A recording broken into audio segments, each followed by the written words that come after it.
Hello mga idol, mga guys. Dito tayo sa palengke para magbili ng mga gamit sa bangka. Pero inabutan tayo ng mapaihi tayo mga idol. So naghahanap tayo ng daanan. Lusutan papunta sa CR. Kasi magbawas tayo ng tubig sa katawan mga guys. So ito tayo, kung mapansin ninyo, lumalakad tayo papunta CR para magbawas ng tubig sa katawan mga idol, mga guys. So ito, no? May tugtugan pa dito tayo na daanan kasi may nagalako-lako ng speaker. Ito nadaanan natin. So hindi lang natin pinupusa ng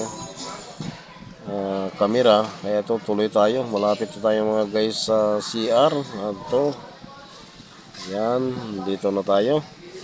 So papasok na tayo mga guys. So hanggang dito na lang siguro ang masasabi ko. Maraming salamat sa inyong panonood. Thank you so much. Bye bye. God bless. Ingat ingat. Thank you for watching.